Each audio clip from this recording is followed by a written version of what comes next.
En este vídeo ampliaremos el uso del comando diff para calcular las derivadas parciales de funciones de varias variables. Además, aprenderemos cómo utilizar MATLAB para calcular y visualizar el gradiente de una función. Para calcular las derivadas parciales de funciones de varias variables, utilizamos el comando diff. El primer argumento del comando es la función f. Dado que se trata de funciones de varias variables, es imprescindible especificar con respecto a cuál variable se calcula la derivada. Para calcular derivadas de segundo orden hay varias formas.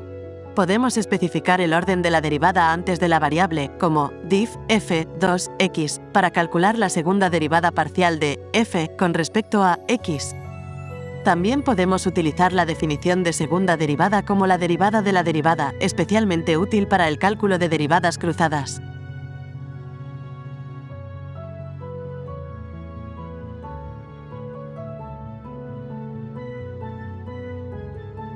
El comando diff también se puede usar para el cálculo de derivadas cruzadas. Para ello, a partir del segundo argumento, especificamos las variables con respecto a las cuales queremos calcular las derivadas. Por ejemplo, diff f x y calcularía la derivada cruzada de f con respecto a x e y. Si realizamos una transformación de variables, MATLAB ajusta la función a las nuevas variables y calcula las derivadas directamente.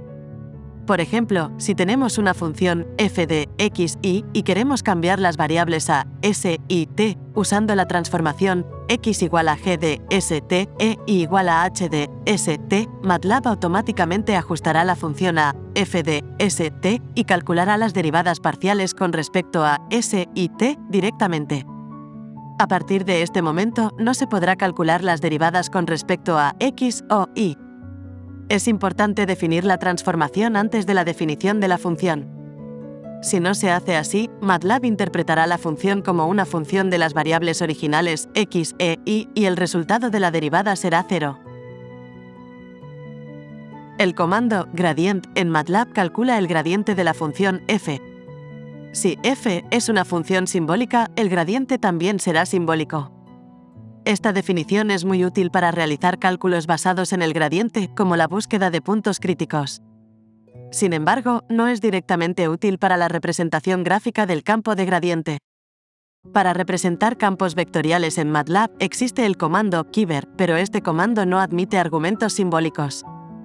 En su lugar, requiere matrices numéricas de coordenadas x e y matrices numéricas de las dos componentes del vector en cada punto de la malla. Para representar el campo de gradiente de una función simbólica, podemos seguir los siguientes pasos. Calcular las primeras derivadas parciales utilizando el comando diff para obtener las componentes del gradiente. Crear las matrices de coordenadas x e y utilizando el comando mesgrid. Como argumento, proporcionamos un vector de puntos equidistantes del intervalo de interés.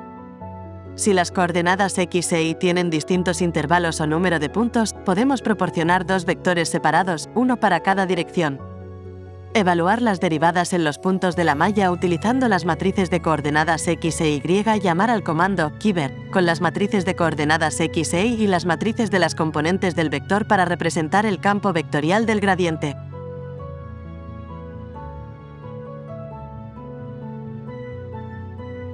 Los vectores gradientes son perpendiculares a las curvas de nivel de una función. Para visualizar esto, podemos utilizar el comando fcontour para trazar las curvas de nivel.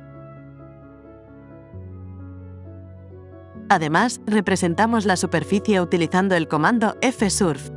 Para mantener los gráficos separados y más organizados, podemos usar el comando subplot para tener dos gráficos en una única ventana.